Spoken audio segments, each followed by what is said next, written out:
Hello friends, welcome to my channel Bionish classes. Last video में हम discuss कर रहे थे BBYCT 133 इकोलॉजी का first unit introduction to plant ecology, जिसमें हमने डिस्कस किया था what is ecology, history of ecology, hierarchy of ecology and its relationship with other sciences. आज हम करेंगे बेसिक्स ऑफ इकोलॉजी, जिसमें फर्स्ट हमारे पास है एनवायरनमेंट। एनवायरनमेंट क्या है? Each living organism depends upon its surroundings for survival and sustenance. Her living organism अपने सर्वाइवल के लिए, अपनी सस्टेनेंस के लिए अपने सराउंडिंग्स के ऊपर डिपेंड करता है। Environment provides food, energy, water, oxygen, shelter and other necessities to the living organisms. Total of all surroundings, सारे सराउंडिंग्स का जो टोटल होता है उसको हम एनवायरनमेंट बोलते हैं। इसमें क्या क्या आता है? Air, water, land, vegetation that influence the existence of living organisms. उसके बाद है हमारे पास types of environment, natural and manmade और आर्टिफिशियल। नेचुरल एनवायरनमेंट कौन सा है? दैट क्रिएटेड नेचुरली, जिसमें हमारे पास आता है माउंटेन्स एंड लेक्स। और मैन मेड और आर्टिफिशियल कौन सा है? Created by man, altering the natural conditions, for example fields, cities, townships. उसके बाद हमारे पास है कंपोनेंट्स ऑफ एनवायरनमेंट। इसमें आते हैं दो तरह के components, biotics and abiotic. Biotic कौन से होते हैं? जो लिविंग कंपोनेंट्स होते हैं, जिसमें plants, animals and micro organisms. और एबायोटिक कौन से होते हैं? जो नॉन लिविंग होते हैं, जैसे water, air, soil, land, light and temperature. फिर नेक्स्ट है हमारे पास external and internal environment. Organisms possess an internal environment which is enclosed by outer body surface. जो इंटरनल एनवायरनमेंट होता है वो हमारी आउटर बॉडी के साथ एनक्लोज होता है, आउटर बॉडी उसको कवर करती है। The body surface acts as an exchange barrier between external and internal environment.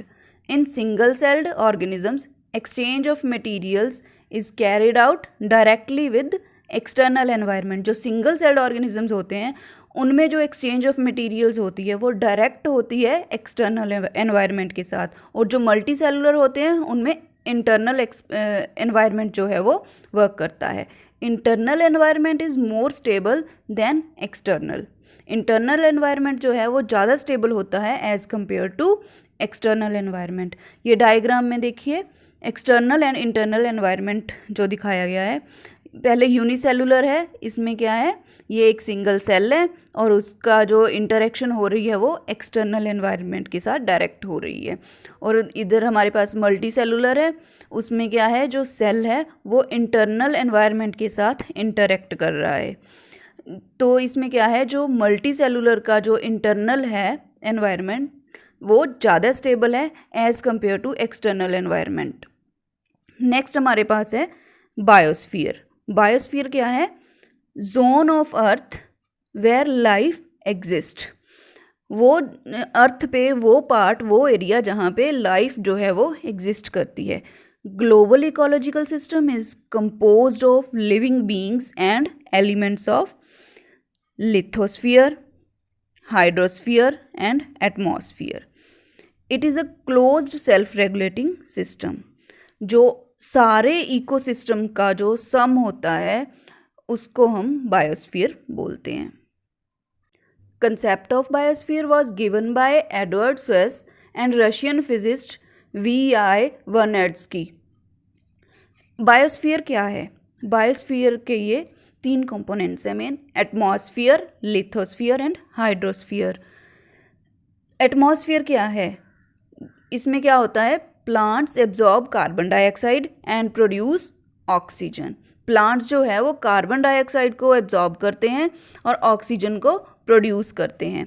Next lithosphere. Lithosphere में क्या है? Dead leaves and plants add nutrients to the soil. जो डेड और डिके लीव्स, प्लांट्स जो भी होते हैं वो न्यूट्रिएंट्स ऐड करते हैं सॉइल में।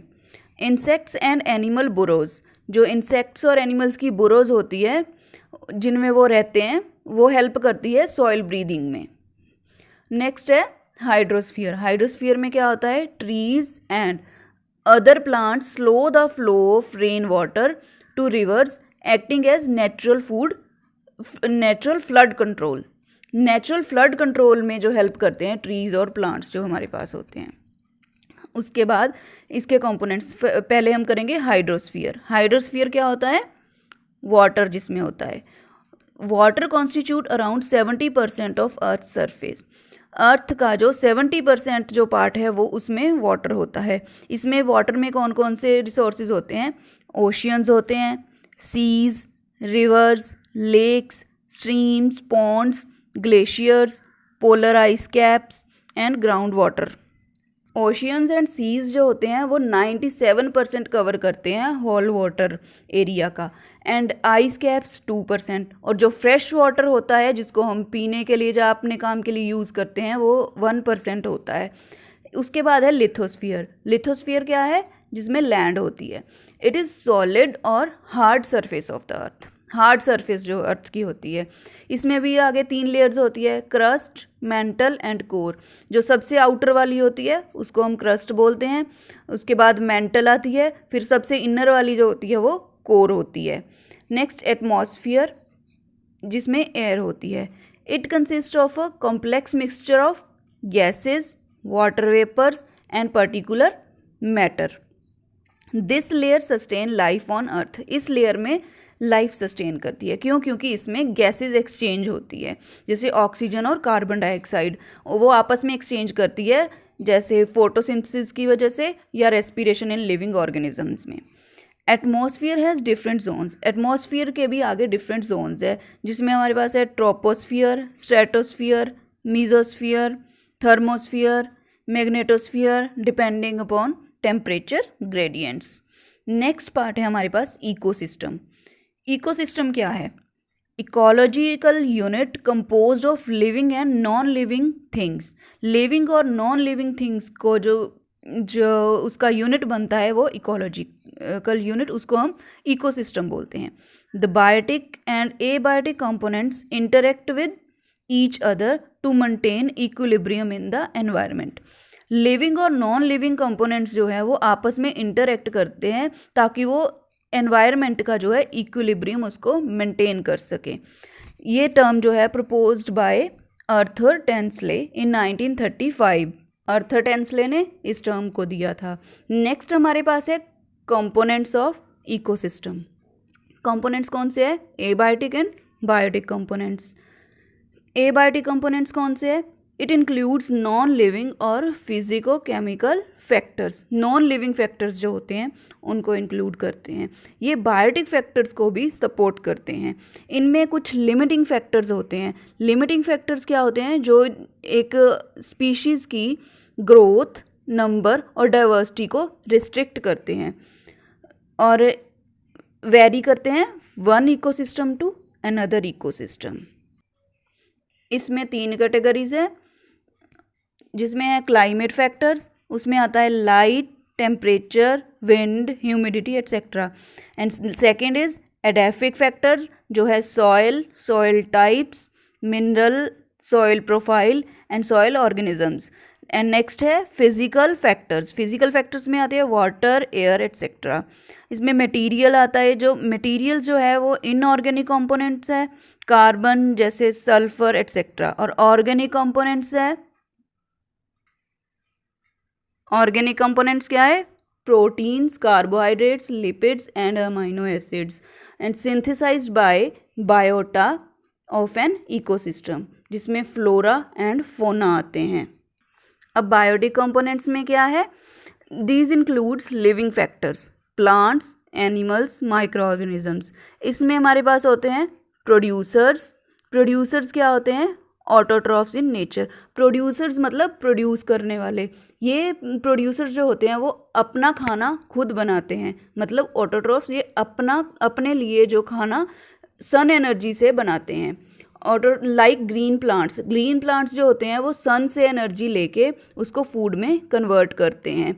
ये हो गया टेरेस्ट्रियल। ग्रीन प्लांट्स जो है वो टेरेस्ट्रियल में आते हैं। उसके बाद एक्वेटिक में क्या है, जैसे फ्लोटिंग प्लांट्स हो गए और रूटेड मैक्रोफाइट्स हो गए। और एल्गी मेराइन वाटर में आती है। जो मेराइन में है वो एल्गी है, ये अपना फूड खुद बनाते हैं। उसके बाद है कंज्यूमर्स। कंज्यूमर्स क्या होते हैं? जो प्रोड्यूसर्स के ऊपर डिपेंड करते हैं। इसको हम हेट्रोट्रॉफिक मोड कहते हैं न्यूट्रिशन का। कंज्यूमर्स जो है वो जो प्रोड्यूसर्स हैं उनके ऊपर फूड के लिए डिपेंड करते हैं। जैसे प्लांट्स जो है उनके वो जो होते हैं वो कंज्यूमर्स के द्वारा खाए जाते हैं। Eat food prepared by autotrophs. जो ऑटोट्रॉफ्स जो फूड बनाते हैं उसको हेट्रोट्रॉफ्स मतलब कंज्यूमर्स खा लेते हैं। इसमें होते हैं हर्बीवोर्स। हर्बीवोर्स कौन होते हैं? दैट ईट प्लांट्स, जो प्लांट्स को खाते हैं उसको जिनको हम प्राइमरी कंज्यूमर बोलते हैं। उसके बाद कार्निवोर्स होते हैं जो एनिमल्स के ऊपर डिपेंड होते हैं, जिनको हम सेकेंडरी कंज्यूमर बोलते हैं। फिर होते हैं सेकेंडरी कार्निवर्स। सेकेंडरी कार्निवर्स कौन से होते हैं? जो प्राइमरी कार्निवर्स के खाते हैं, मतलब जो सेकेंडरी कंज्यूमर्स को खाते हैं, इनको हम टर्शरी कंज्यूमर्स कहते हैं। उसके बाद आते हैं ओमनीवर्स। ओमनीवर्स कौन से होते हैं? जो प्लांट्स और एनिमल दोनों के ऊपर डिपेंड करते हैं। जैसे मैन हो गया, मैन क्या खाता है? प्लांट्स के ऊपर भी डिपेंड है, क्रॉप्स जैसे ग्रेन्स खाता है, हरी सब्जियां खाता है, और एनिमल्स जैसे एग भी खाता है, मीट भी खाता है, तो वो ओमनीवर्स है। नेक्स्ट है डीकम्पोज। डीकम्पोजर्स क्या है? They include micro organisms such as bacteria and fungi, referred as reducers और सेप्टोट्रॉफ्स। इनको हम रिड्यूसर्स भी कहते हैं, मतलब ये रिड्यूस कर देते हैं, छोटे छोटे पार्ट्स में डिवाइड कर देते हैं। Scavengers, detritivores and decomposers feed on dead decaying matter। ये डेड मटेरियल को छोटे छोटे पार्ट्स में तोड़ के उनके ऊपर डिपेंड करते हैं।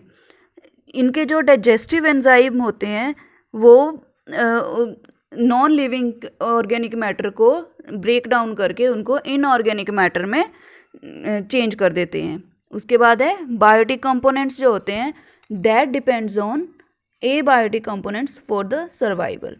जो प्राइमरी प्रोड्यूसर्स होते हैं harvest energy by photosynthesis and then transfer to consumers.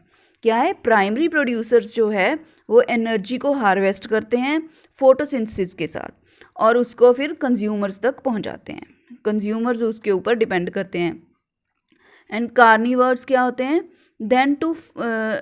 Then उसके बाद कार्निवर्स के जो हर्बीवर्स को खाते हैं, एंड देन फंजाई और बैक्टीरिया जो उनको डेथ के बाद उनको डिके करते हैं। Then the organic constituent produced after decomposition can be used again by producers.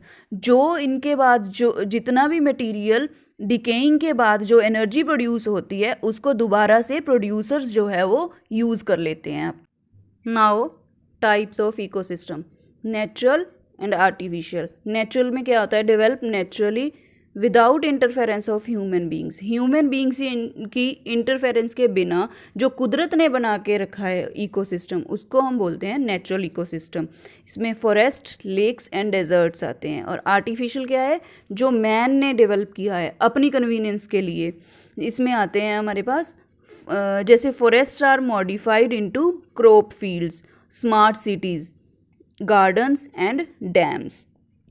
ये डायग्राम है, इसमें देखते हैं हम कि जो प्रोड्यूसर्स है वो सन से एनर्जी लेते हैं, उसको जो है उसमें से उनके ऊपर डिपेंड करते हैं आगे कंज्यूमर्स। कौन कौन से? प्राइमरी, सेकेंडरी और टर्शरी कंज्यूमर्स डिपेंड करते हैं उनके ऊपर, और वो हीट भी प्रोड्यूस करते हैं। उसके बाद इन कंज्यूमर्स के ऊपर डिपेंड करते हैं डीकम्पोजर्स, और डीकम्पोजर्स जो है वो जो प्रोड्यूसर्स है उनके ऊपर भी डिपेंड करते हैं। कंज्यूमर्स और प्रोड्यूसर्स दोनों के ऊपर डीकम्पोजर्स डिपेंड करते हैं, मतलब उनको डीकम्पोज करके जो डेड प्लांट्स होते हैं या डेड कंज्यूमर्स होते हैं उनको डीकम्पोज करके उनके ऊपर डिपेंड करते हैं। बैक्टीरियाज और फंजाइज में आते हैं। उसके बाद जो हीट जो है वो एनर्जी रिलीज़ होती है, और अगेन जो है ये न्यूट्रिएंट्स, इनके द्वारा जो न्यूट्रिएंट्स जो बनते हैं उनको दोबारा से प्रोड्यूसर्स जो है वो यूज़ कर लेते हैं। फिर से इकोसिस्टम जो है उसको हमने 2 टाइप्स में डिवाइड किया है, माइक्रो एंड मैक्रो। माइक्रो क्या है, जो स्मॉल इकोसिस्टम है, इसमें आता है जैसे एक drop of water. And macro में क्या है, बिग इकोसिस्टम, जिसमें Caribbean sea, mountain range of Andes. Next ये डायग्राम है वेरियस टाइप्स ऑफ इकोसिस्टम। इसमें क्या है, ecosystem natural and artificial. Natural आगे क्या है, टेरेस्ट्रियल, जिसमें आती है grasslands, forest, tundra, mountain, desert. And aquatic, जिसमें है fresh water and marine sea, oceans. So friends, आज हमने डिस्कस किया बेसिस ऑफ इकोलॉजी, जिसमें हमने डिस्कस किया एनवायरनमेंट, बायोस्फीयर एंड इकोसिस्टम। इसके बाद नेक्स्ट वीडियो में हम लोग डिस्कस करेंगे पॉपुलेशन और कम्युनिटी के बारे में। सो अगर आपको वीडियो अच्छी लगी तो इसको please like, share and comment करें और प्लीज़ मेरे चैनल को सब्सक्राइब करें। Thank you.